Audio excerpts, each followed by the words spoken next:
নিঝুম চুপচাপ বসেছিল ইমরানের কফি শপের মধ্যে। একটু পর ইমরান এসে তাকে বলে, চল, তোর থাকার একটা ব্যবস্থা হয়ে গেছে। নিঝুম দীর্ঘশ্বাস ফেলে উঠে দাঁড়িয়ে বলে, আচ্ছা তুই যা, আমি আসছি বলেই নিঝুম পা বাড়াতে যাবে। এমন সময় তার সামনে এসে দাঁড়ায় আবরাজ। হঠাৎ করে আবরাজকে এই সময় নিজের সামনে দেখে নিঝুম অবাক হয়ে যায়। ইমরানও আবরাজকে এখানে আশা করেনি। আবরাজ এসেই নিঝুমের হাত শক্ত করে ধরে বলে, এখানে আর কোনো ড্রামা চাই না, চুপচাপ আমার সাথে বাসায় ফিরে চলো, সেখানে বসে সব কথা হবে। নিঝুম নিজের হাত ছাড়ানোর চেষ্টা করে বলে, ছাড়ুন আমায়, আমি আপনার সাথে কোথাও যাব না।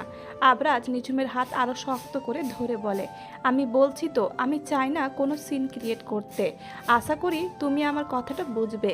এরই মধ্যে ইমরান এগিয়ে এসে বলে, এই থামুন, আপনি আপনি এভাবে নিঝুমের ওপর জোর করতে পারেন না, ও একজন ইন্ডিপেন্ডেন্ট ইউম্যান। আবরাজ ইমরানকে চোখ রাঙিয়ে বলে, আমি তোমাকে আগেও বলেছি আমাদের দুইজনের মাঝে এসো না, এটা আমাদের পার্সোনাল ব্যাপার। পার্সোনাল? আপনি নিঝুমের সাথে প্রতারণা করবেন, ওর ওপর জোর জবরদস্তি করবেন, ওকে অ্যাসাল্ট করবেন, আর বলবেন এটা পার্সোনাল ব্যাপার। শুনে রাখুন, এটা বাংলাদেশ নয়, এটা ইউকে। এখানকার আইন অনেক স্ট্রিক্ট। বেশি বাড়াবাড়ি করলে আপনাকে জেলের ভাত খাওয়ানো আমার কাছে 2 মিনিটের ব্যাপার না। আবরাজ নিঝুমকে ছেড়ে দিয়ে ইমরানের কলার চেপে ধরে বলে, কি বললে তুমি? আমাকে জেলের ভাত খাওয়ানোর ভয় দেখাচ্ছ? প্রয়োজনে তোমায় আমি শেষ করে দেব। আমায় এমন ভয় দেখানোর স্পর্ধা করবে না। আমার ক্ষমতা সম্পর্কে তোমার কোনো ধারণা নেই। নিঝুম আবরাজ ও ইমরানের মাঝখানে দাঁড়িয়ে বলে, আপনারা এসব ঝামেলা করা বন্ধ করুন। ইমরান, তুই শান্ত হ, আমি ওনার সাথে বুঝে নিতে পারবো। আবরাজ বলে উঠল, শুনলে তো নিঝুম কি বলল? আশা করি তুমি বুঝতে পেরেছ, আমাদের সম্পর্কটা অন্য ধরনের। নিঝুম এবার আবরাজকে বলল, তবে এটাও মনে রাখবেন, আমি আপনার সাথে ফিরে যাব না, এ ব্যাপারে জোর করবেন না। ইমরান বলে, তুই এই লোকটার জালে ফাঁসিস না, এই লোকটা তোর সাথে অনেক অন্যায় করেছে, তুই এইসবের জবাব চাইবি না? তারপর কোন মুখে ওনার সাথে কথা বলিস? তোর তো উচিত ওনার নামে কেস করা। আবরাজ এবার ইমরানকে থাপ্পড় বসিয়ে দেয়। ইমরান হতবাক। নিঝুম আবরাজকে বলে, ওকে ছেড়ে দিন আপনি, ওর সাহস কিভাবে হয় তোমাকে এমন উস্কানি দেবার? আমি ওর কথায় নাচবো এতটা বোকা আমি না, আমার নিজস্ব মতামত বলে তো কিছু একটা আছে। এখন বলুন, আপনি কি বলবেন? আবরাজ একটা দীর্ঘশ্বাস ফেলে বলে, তুমি যদি বাংলাদেশে ফিরে যেতেই চাও, তাহলে তোমার সব পাসপোর্ট, ভিসা, সব কিছুর ব্যবস্থা আমি করে দেব। তুমি চলো আমার সাথে। নিঝুম বলে, যদি আপনি আমাকে যাওয়ার ব্যবস্থা করে দেন তাহলে ঠিক আছে, আমি যাব আপনার সাথে। তবে আপনাকে কথা দিতে হবে যে আপনি যত তাড়াতাড়ি সম্ভব আমায় বাংলাদেশে যাওয়ার ব্যবস্থা করে দেবেন। আবরাজ নিঝুমের কথা শুনে মাথা নাড়িয়ে বলে, আমি যত তাড়াতাড়ি সম্ভব তোমার সিলেটে ফেরার ব্যবস্থা করে দেব, কিন্তু যতদিন তুমি এই লন্ডনে আছো ততগুলো দিন তোমার দায়িত্ব আমার ওপর। তাই তুমি আমার সাথে চলো। ইমরান নিঝুমের উদ্দেশ্যে বলে, তুই ওনার কথা শুনিস না নিঝুম, এই লোক আবারও নিজের সাথে তোকে নিয়ে গিয়ে তোর ওপর প্রভাব বিস্তারের চেষ্টা করবে। তুই আমার কথা শোন, আমি তোর এখানে থাকার ব্যবস্থা করে দিয়েছি, তোর যত দিন ইচ্ছে তুই থাক। তারপর আমি দেখছি কিভাবে এই লোক তোর পাসপোর্ট, ভিসা নিজের জিম্মায় রাখে, আমি সব এনে দেব তোকে। আবরাজ আবারও ইমরানের ওপর চড়াও হতে গেলে নিঝুম আবরাজকে আটকে বলে, আমি তো বলছি আমি আপনার সাথে যাব, আপনার আর কোনো ঝামেলা করার দরকার নেই। চারিদিকে অনেক মানুষ দেখছে, এসব ঠিক হচ্ছে না। আর ইমরান, তোকেও আমি বলছি, তুই যে আমার জন্য এত ভেবেছিস, সেই জন্য তোকে অন্তরের অন্তঃস্থল থেকে ধন্যবাদ জানাই। কিন্তু দয়া করে তুই আর আমার জন্য জিনিসগুলো কঠিন করে তুলিস না। আমার সিদ্ধান্ত আমি নিয়ে ফেলেছি, আমি এখন মিস্টার আবরাজের সাথে যাব। তুই প্লিজ আর কোনো বাধা দেওয়ার চেষ্টা করিস না, আমি পরে তোর সাথে যোগাযোগ করব। বলে সে আবরাজকে বলে, চলুন তাহলে, এসো। আবরাজের সাথে তার অ্যাপার্টমেন্টে ফেরে নিঝুম। আবরাজ বাসায় এসেই নিঝুমকে বলে, তোমাকে কিছু বলার আছে। হ্যাঁ বলুন। সরি, সরি ফর এভরিথিং, নিঝুম গম্ভীর স্বরে বলে। সরি বললেই কি সব সমস্যার সমাধান হয়ে যায়? জানি আমি যা করেছি তার জন্য হয়তো সরি যথেষ্ট নয়, কিন্তু আমি মন থেকে চাইছি ক্ষমা। সব কিছুর ক্ষমা হয় না মিস্টার আবরাজ, যাই হোক, আমি চেষ্টা করব আপনাকে যতটা পারি ক্ষমা করার। আপনি এখন বলুন, আমি কবে সিলেট যাচ্ছি? আচ্ছা, আমাদের সম্পর্কটা কি একটা সুযোগ দেওয়া যায় না? আপনি কিন্তু আমায় সিলেটে ফেরানোর কথা বলেই এখানে নিয়ে এসেছেন, আশা করি আপনি নিজের কথা রাখবেন। এতটা নিষ্ঠুর হয়েও না, সম্পর্কটাকে একটা সুযোগ দাও না। নিঝুম বলে, না, আমার পক্ষে তা সম্ভব না। আবরাজ একটা দীর্ঘ শ্বাস ফেলে বলে, বেশ, আমি আর তোমায় জোর করব না। তুমি যা চাও তাই হবে। তোমার লন্ডন থেকে সিলেট ফিরে যাওয়ার ফ্লাইটের ব্যবস্থা আমি করছি। তুমি যদি চাও তাহলে তাই হোক। এমন সময় এলিনা আর মার্কস সেখানে চলে আসে। এসেই মার্কস বলে, এখন তোমাদের কোথাও যাওয়া হবে না। নিঝুম তাদের দিকে তাকায়, অবাক স্বরে বলে, মানে? এলিনা এগিয়ে এসে বলে, আপাতত তোমাদের কিছুদিন আমাদের সাথে যেতে হবে। আগামী পরশু মানে রবিবার আমার আর মার্কসের বিয়ে। আশা করি তোমরা দুইজন আমাদের বিয়েতে থাকবে। এলিনার কথা শুনে নিঝুম বলে, তোমাদের নতুন জীবনের জন্য শুভকামনা, কিন্তু আমি প্লিজ নিঝুম, তোমাকে আমি নিজের বোনের মতোই দেখি। আমি জানি তুমি কিছু কারণে আমাদের ওপর রেগে আছো, কিন্তু বিশ্বাস করো আমি তোমাকে ঠকাতে চাইনি। আর যাই হোক, তোমার কাছে অনুরোধ, দুটো দিনেরই তো ব্যাপার। জানো আমার না কোনো ভাই বোন নেই, তাই আমি চাই তুমি আমার আপনজন হয়ে আমার পাশে থাকো। থাকবে তো তুমি? আমার এই অনুরোধটা রেখো প্লিজ। একজন বোন হিসেবে আমাকে বিবেচনা করে দেখো। এলিনার এমন অনুরোধ আর ফেরাতে পারেনি নিঝুম, তাই সে সম্মতি দিয়ে বলে, বেশ, তুমি যখন এত করে বলছো তখন আমি আর না করব না। তবে তোমার বিয়ের পরই আমি লন্ডন থেকে সিলেটে ফিরব। ধন্যবাদ তোমাকে নিঝুম, বলে এলিনা নিঝুমকে জড়িয়ে ধরে। এদিকে মার্কস তখন আবরাজকে বলছিল, এই 2 দিনই কিন্তু তোমার কাছে সুযোগ। এর মধ্যে তুমি নিঝুমকে মানানোর চেষ্টা করো যেন ও তোমায় ছেড়ে না যায়। নিজের সত্যিকারের অনুভূতিটা ওকে বোঝাও, চেষ্টা করব। বাকিটা সৃষ্টিকর্তার হাতে। নিঝুম ও আবরাজ বর্তমানে লন্ডনে একটি বিশাল হোটেল দ্য রিটজ লন্ডনে অবস্থান করছে, যা মূলত বিয়ের ভেন্যু হিসেবেই ব্যবহৃত হয়। এখানে ইলা ও মার্কসের বিয়ের আয়োজন করা হয়েছে। ইলাকে যখন সাজানো হচ্ছিল তখন নিঝুম তার পাশেই বসেছিল। নিঝুমকে পাশে পেয়ে ইলা অনেক খুশি ছিল। ইলা নিঝুমের উদ্দেশ্যে বলে, তোমাকে অনেক ধন্যবাদ আমার কথা রাখার জন্য। নিঝুম সামান্য হেসে বলে, ধন্যবাদ দিতে হবে না, তোমার খুশিতে অবদান রাখতে পেরে আমিও খুশি। ইলা বলে, জানো আমার না আপন বলতে কেউ নেই। আমার যখন 5 বছর বয়স ছিল তখন আমার বাবা মার ডিভোর্স হয়ে যায়। তারপর আমি আমার মার সাথে বেড়ে উঠেছি। আমার মা আমার কাছে এক আদর্শ নারী। তিনি যেভাবে একা হাতে আমায় বড় করেছেন তার থেকে আমি অনুপ্রেরণা পেয়েছি। কিন্তু যখন আমার 18 বছর বয়স তখন আমার মা ক্যান্সারে আক্রান্ত হয়ে মারা যায়। এরপর থেকে আমি এই দুনিয়ায় সম্পূর্ণ একা। ইলার জীবনের কাহিনী শুনে নিঝুমের বেশ খারাপ লাগে। সে বলে, তোমার বাবা আর তোমার খোঁজ নেয়নি? ওই জঘন্য লোকটার কথা বলো না তো। উনি তো একজন বেভিচারী লোক ছিলেন। আমার মায়ের সাথে ডিভোর্স হওয়ার পর থেকে জীবনেও আমাদের খোঁজ নেয়নি, মায়ের মৃত্যুর পরেও না। যদিও আমার এতে কিছু যায় আসেনি। আমার মা আমার জন্য কিছু জমানো টাকা রেখে দিয়েছিল, তা দিয়ে আমার দিব্যি চলে গেছে। তারপর তো আমি এখন নিজেই নিজের পায়ে দাঁড়িয়েছি। বাহ, তোমার বাবাও তো তাহলে আমার বাবার মতোই জঘন্য। তবে মার্কসের পরিবার কিন্তু ভীষণ সুন্দর। এই আধুনিক যুগের লন্ডনে এমন পরিবার তো আর দেখাই যায় না। মার্কসের 2 ভাই, তাদের বউ, ওর মা বাবা সবাই কি সুন্দর মিলেমিশে থাকে।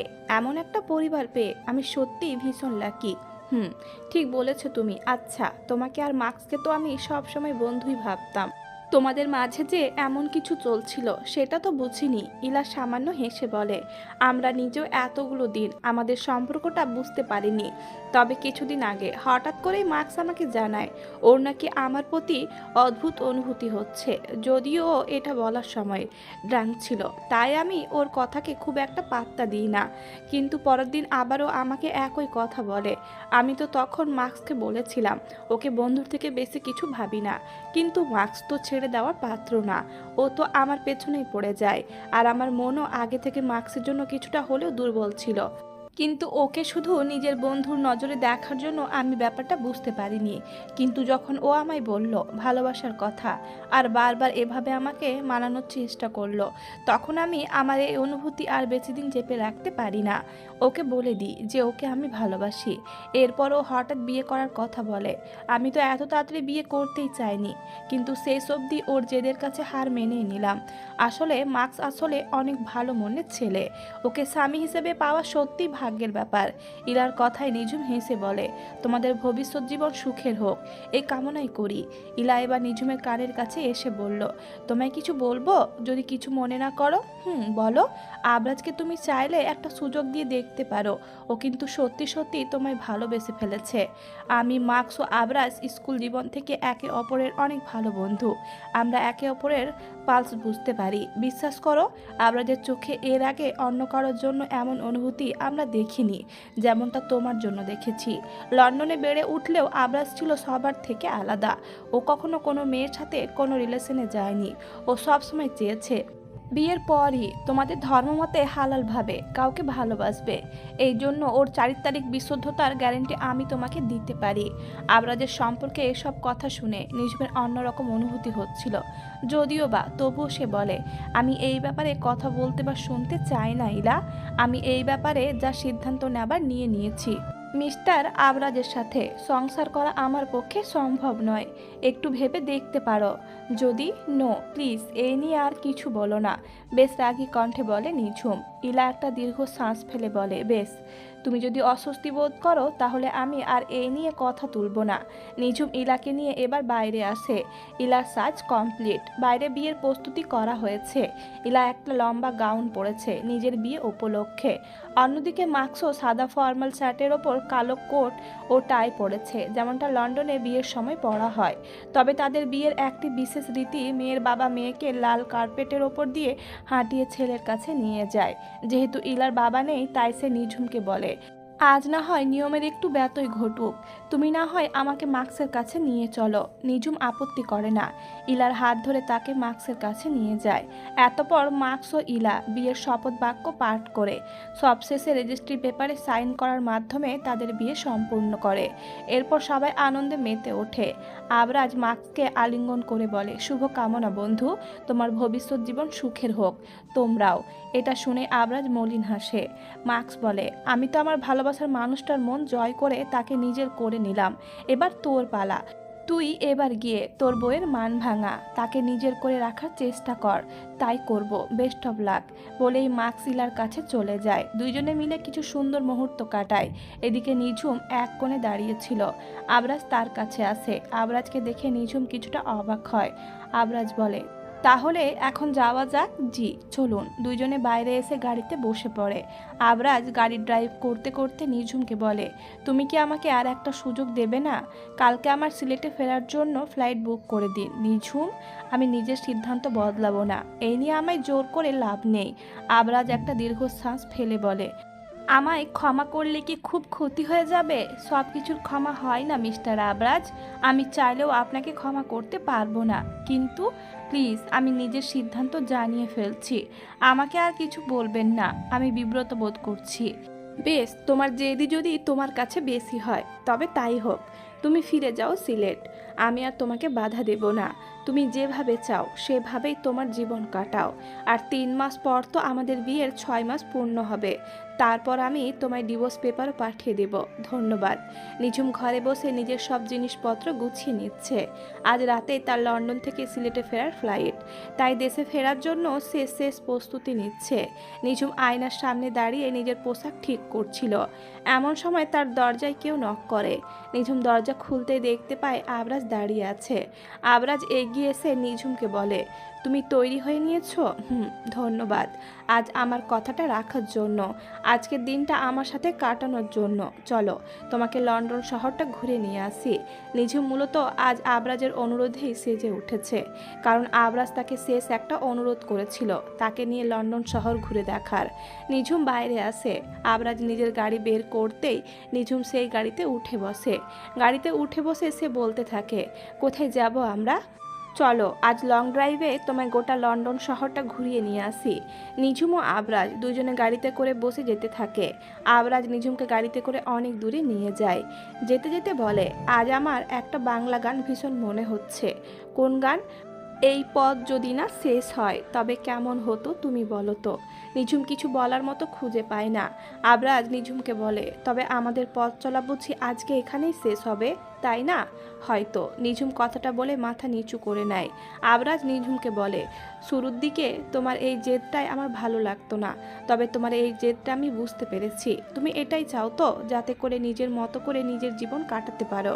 নিজে নিজে একা একাই স্বাবলম্বী হতে চাও। বেশ, তুমি যেন সফল হতে পারো সেই কামনাই করি। সাবধানে ড্রাইভ করুন। অসুবিধে নেই, আমার অভ্যাস আছে। নিঝুম জানালা দিয়ে লন্ডনের রাস্তা দেখতে থাকে। চারিদিকে সৌন্দর্য, উঁচু উঁচু দালান কোঠা।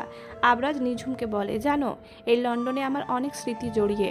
আমি এই লন্ডনে মামির হাত ধরে প্রথম স্কুলে আসি। লন্ডনে আমার জীবনের অনেক সুন্দর সময় কাটিয়েছি। তবে সিলেটে আমার জন্মভূমিতে ফিরে গিয়ে আমি এমন কিছু পাই যা আমার কাছে সব থেকে দামি ছিল। তুমি অনেক ভালো একটা মেয়ে। তোমায় প্রথমে আমি ভুল বুঝেছিলাম, সেই সময় আমারও কিছু ভুল ছিল। তবে আমার পরিস্থিতিটাও তখন ঠিক ছিল না। এসব কথা বলে লাভ নেই, জানি। তুমি আজ সিলেটে ফিরবে, আমি বাধা দেব না। তুমি যাতে করে সুখী হবে, আমি তাতেই রাজি আছি। তোমার ভবিষ্যৎ জীবন সুখী হোক। তুমি একজন ভালো ডাক্তার হয়ে নিজের স্বপ্ন পূরণ করতে পারো, সেই কামনাই করি। নিঝুম চুপচাপ আবরাজের কথা শুনছিল। আবরাজের চোখে এক ধরনের গভীরতা ছিল, যেন কোনো চিন্তা বা স্মৃতি তাকে কষ্ট দিচ্ছিল। আবরাজের কথাগুলো তাকে অদ্ভুতভাবে স্পর্শ করছিল, কিন্তু সে নিজের মনোভাব স্পষ্ট করতে পারছিল না। আবরাজ যতই বলছিল তোমার ভবিষ্যৎ জীবন সুখী হোক, ততই যেন সে অজানা দুঃখ আর বেদনা তাকে ঘিরে ধরছিল। গাড়িটা ধীরে ধীরে চলতে থাকে। আবরাজ চোখে মুখে এক ধরনের নীরবতা রেখে ড্রাইভ করছিল। নিঝুম জানালার বাইরে তাকিয়ে থাকতে থাকতে চিন্তা করছিল আজকের দিনটা তার জীবনে কি মানে রাখবে। আবরাজের জন্য লন্ডন শহর, তার মিষ্টি স্মৃতি, সবই যেন এক নতুন সূর্যের আলোয় দেখা হচ্ছিল। তবে নিঝুম জানতো তার পথ চলা কখনোই সহজ ছিল না। অনেক চড়াই উতরায় একাধিক বেদনা তাকে পার করতে হয়েছে। সেই বেদনা তাকে আরও শক্তিশালী করেছে, কিন্তু আজ সে বুঝতে পারছিল না তার হৃদয়ে সত্যিকারের চাওয়া কি। তুমি কি ভাবছো? আবরাজ প্রশ্ন করলো। ভাবছি জীবন আসলে কতটা অনিশ্চিত, কেউ জানে না আগামীর কথা। নিঝুম আস্তে করে বলল, হ্যাঁ, জীবন কখনোই এরকম থাকে না। আজ যা মনে হয় কাল তা হয়তো আর মনে নাও হতে পারে। আমাদের ভাবনা সব সময় পরিবর্তন হয়। আবরাজ বলল গম্ভীর কণ্ঠে। গাড়ি এক জায়গায় থেকে গেল।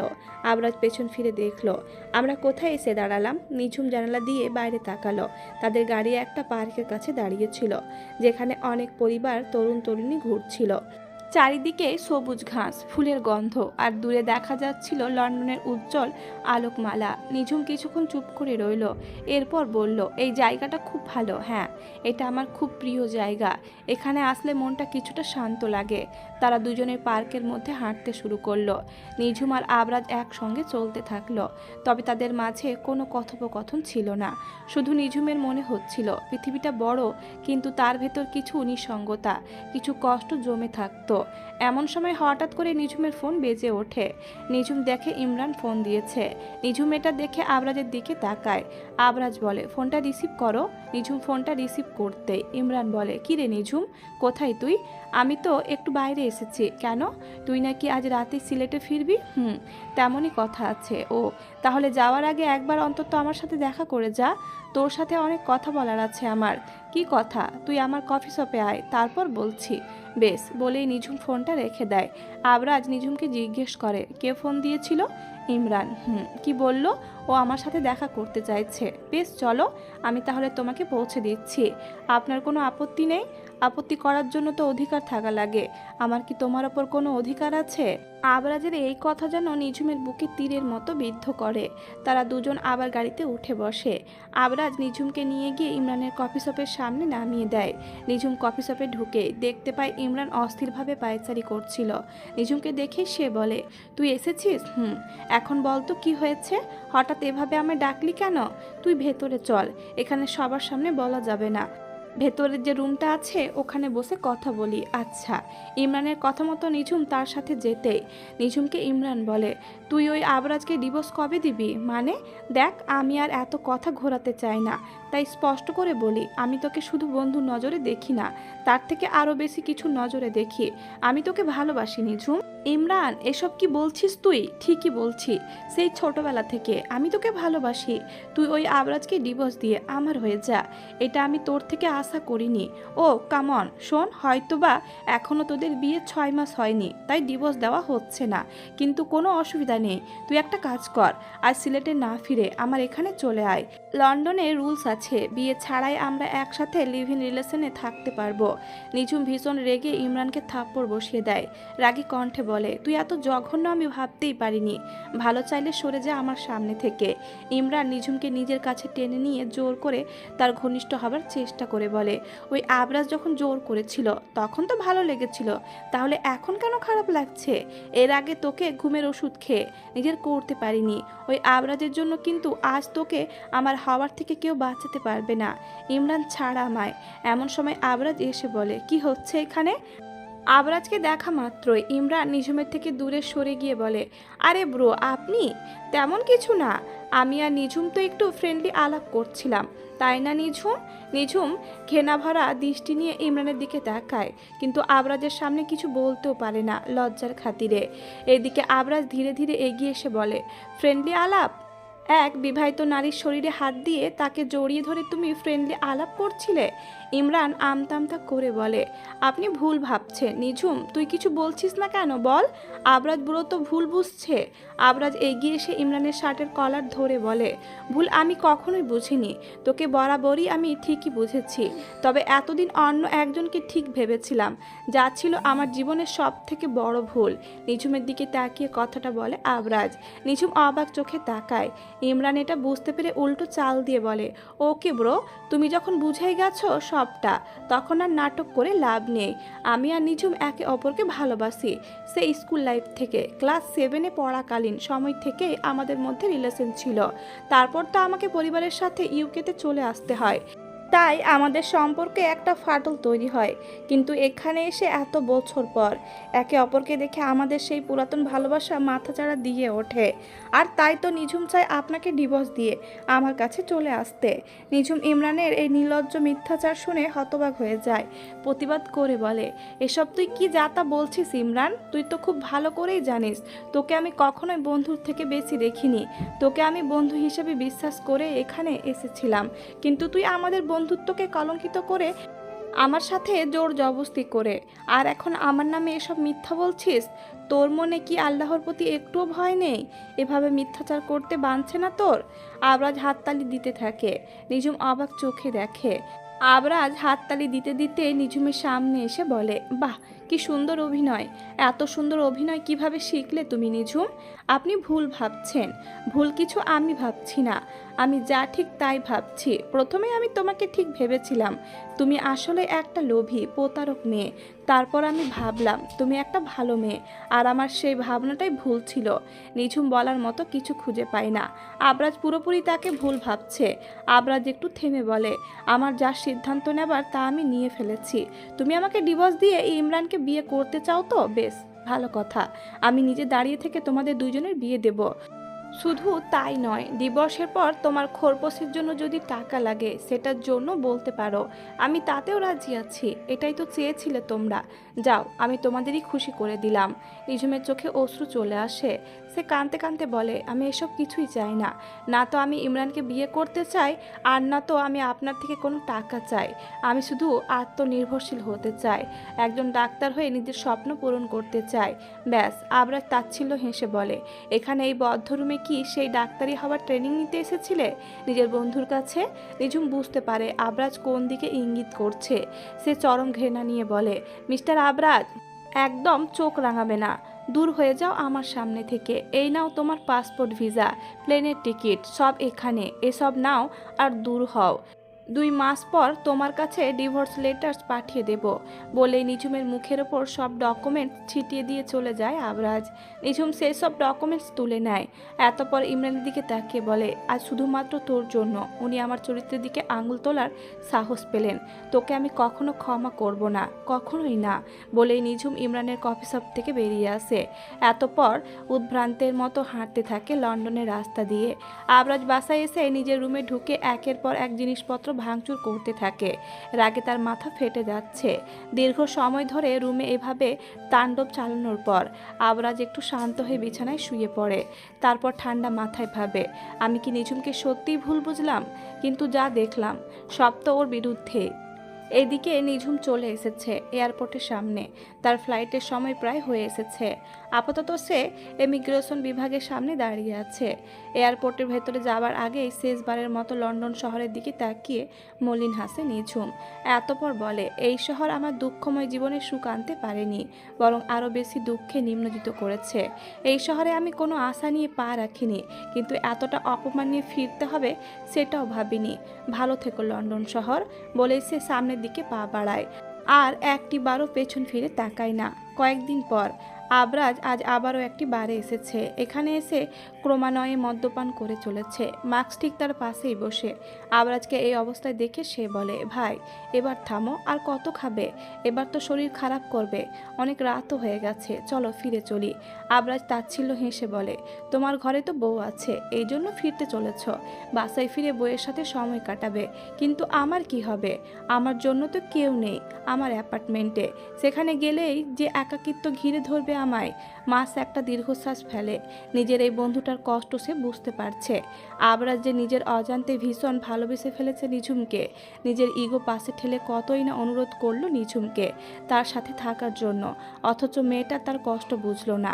যদিও আবরাজ তাকে স্পষ্ট করে কিছু বলেনি, তবে যতটুকু বলেছে তাতে মার্কস এতটুকু বুঝেছে নিঝুম দেশে ফিরে যাওয়ার আগে এমন কোনো ঘটনা ঘটেছিল যা তাদের মধ্যকার দূরত্ব অনেক বেশি বাড়িয়ে দিয়েছিল। মার্কস এসব ভেবেই মনে মনে বলে, আচ্ছা নিঝুম এখন কেমন আছে? আবার আজকে এত কষ্টে রেখে সে কি সুখী হতে পেরেছে? সুখ সবার কপালে থাকে না আম্মু। আমার কপালে এই সুখ সব সময় অধরাই ছিল, আছে এবং ভবিষ্যতেও থাকবে। হতাশ স্বরে শান্তি বেগমকে কথাটা বলে নিঝুম। শান্তি বেগম তা শুনে নিঝুমের মাথায় ভরসার হাত বুলিয়ে বলেন, চিন্তা করিস না মা, আল্লাহ আছেন, তার উপর ভরসা রাখ। ভালোভাবে মেডিকেল ভর্তির প্রিপারেশন নে। তোর হাতে তো আর বেশি সময় নেই। আগামী সপ্তাহে মেডিকেল ভর্তি এক্সাম। মনে রাখিস, যারা তোকে অপমান করেছে তাদের যোগ্য জবাব দিতে মেডিকেলে তোকে চান্স পেতেই হবে। আমি লন্ডনে গিয়েও যথাসাধ্য পড়াশোনা চালিয়েছি, আশা করি সফলতা পাবো। এক সপ্তাহ পর। নিঝুম চঞ্চলতার সাথে পায়চারি করছে পুরো ঘরময়। আজ তার মেডিকেল ভর্তির রেজাল্ট আসার কথা। গতকালই সে এক্সাম দিয়েছে, আজই রেজাল্ট আসবে। নিঝুম আল্লাহর কাছে দোয়া করছিল যেন চান্সটা হয়ে যায়। ছবি বেগম শান্তি বেগম দুজনেই তাকে বলে, এতটা অস্থির হোস না, দেখবি সব ঠিক হবে, চান্স পেয়ে যাবি। এদিকে আবির কম্পিউটারে সার্চ করছিল রেজাল্ট দেখার জন্য। একটু পরে সে হঠাৎ করে বলে, এটা কি হলো? নিঝুম হতাশ স্বরে বলে, আমার চান্স হয়নি। আবির একটু হতাশ স্বরে বলে, হয়েছে, কিন্তু ঢাকা মেডিকেলে হয়নি, সিলেট মেডিকেলে হয়েছে। শান্তি বেগম বলে ওঠেন, শকর আলহামদুলিল্লাহ, চিন্তা করার কিছু নেই, আল্লাহর সহায় হলে এখান থেকে কেনা হবে। ছবি বেগম বলে, আমি মিষ্টি নিয়ে আনছি, এত খুশির খবর, নিঝুম ডাক্তার হবে। এদিকে নিঝুম বলে, এবার আমি সবাইকে জবাব দেব যারা সারাটা জীবন আমায় অপমান করে গেছে।